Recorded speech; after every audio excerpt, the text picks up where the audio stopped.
कोतवाली क्षेत्र के नई बस्ती इलाके में एक मकान पर दिन दहाड़े कब्जे का प्रयास किया जा रहा है। ये बेहद गंभीर आरोप लगाने वाले रमेश इस वक्त मौजूद हैं कप्तान ऑफिस में।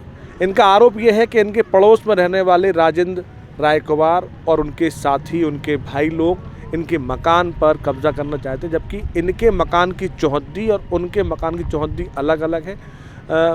रमेश जी, क्या मामला है पूरा आपका? मामला ये रात के जो है दीवार 9/11/22 में मेरी दीवार तोड़ दी और रातों रात जो है सुबह जब हम उठे दीवार टूटी हुई मिली और हमारी बच्ची ने उठ के वहाँ देखा तो लड़ाई झगड़ा हुआ। तो 112 नंबर को तुरंत बुलाया पुलिस को। उसने कहा देख के कहीं इनको तो जेल होना चाहिए, तो कैसे तोड़ी इनने दीवार। और चौकी इंचार्ज को बुलाया, उसने भी यही सवाल किया। चौकी पे बुलाया, चौकी पे बुलाने के बाद बस चौकी इंचार्ज ने उसके भी कागज़ जेल के बना दिए और हमारे फेवर में बोला। और पवन ढोला ने जो है उसको दरोगा जी को बाहर कुर्सी से उठा लिया और उठा के बाहर, पता नहीं उनसे क्या बातचीत हुई, उनके फेवर में हो गई। सब काम उनके फेवर में बोल रहा, मेरे में बोल ही नहीं रहा और कह रहा कि अब हम तुम्हें जेल भेज देंगे। बस ये मकान जहां आप रहते हैं, जहां का विवाद हो रहा है, ये वो आपके पास में कब आया था? कब से वहां रह रहे हैं आप? हम जो है 53 बचपन हमारा वहीं से बीता है। वो जवान, हम तो जवान वहीं हुए, जीवन हमारा वहीं बीता है। कोई आपने उनको एग्रीमेंट किया, रजिस्ट्री कुछ नहीं किया है। वो 2 बार मुकदमा हाई कोर्ट तक से हारे हुए हैं और फिर 84-85 में कर दिया था, वो भी हारे हुए हैं। एक दफ़े कुड़की भी हो चुकी है उनकी। अच्छा, हाँ। नहीं, आपके मकान पर जो कब्जे वाली बात आप कर रहे हैं, आपने क्या अपने मकान के जुज भाग का कभी कोई एग्रीमेंट? कोई कुछ किए ही नहीं है, कोई ज़रूरत ही नहीं पड़ी हमें। अच्छा, उनके पास में कौन से कागज़ हैं आपके मकान के बाबत? नहीं है, वो कह रहे वो लेखपाल था एक, वो कह रहा था 2 कागज़ है हमारे पास, वो उनके पास कागज़ ही नहीं है। वहाँ जो है सोनी लेखपाल है। हमने कहा तुमने इंक्वायरी करी तो तुम हमें बताओ, जवाब दो।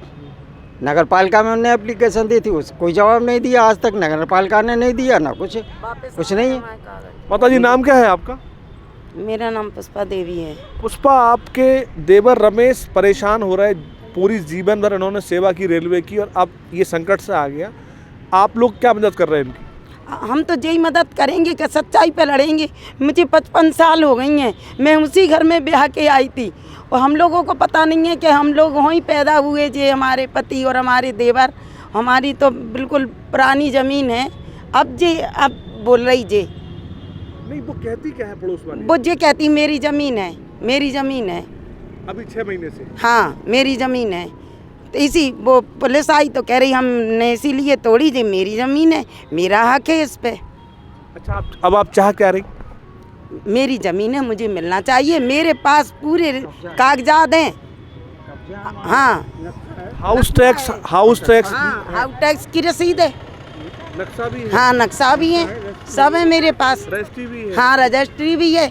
और जो वो हारे हैं वो भी कुड़की की, शुरू से लेके आखिरी तक पूरे कागजात हैं, चेक किए जाएं। इनका कहना यही है कि एक बार मामले की जांच हो जाए। उनके पास कोई कागज़ है नहीं, इनके पास में रजिस्ट्री है, हाउस टैक्स है, सारे बिल्स हैं, तो और ये उसमें काबिज हैं, रह रहे हैं और इनकी मकान की दीवार को तोड़ के वो एंटर करना चाहते हैं। तो चूँकि इनका संग में इनका एक माइनस पॉइंट ये भी है कि इनके कोई बेटा नहीं है। दादा, बच्चे कितने हैं आपके? 2 लड़की हैं। तो फिर क्या 2 लड़कियाँ शादीशुदा हैं। इसलिए दबा रहे क्या आपको? हैं? पड़ोसी वाले जो दबा? हाँ, वो दबा रहे, ज़बरदस्ती दबा रहे। गुंडा बदमाश टाइप के बच्चे हैं उनके। क्यों दबा रहे हैं आपको? वो अकेला देख के दबा रहे हैं। हाँ, 2 बच्चियां हैं इनकी, एक बच्ची इनके साथ रहती है, बाकी एक बच्ची अनंत शादी उसकी हुई है और ये परेशान इस वजह से है कि कई बार आ चुके हैं।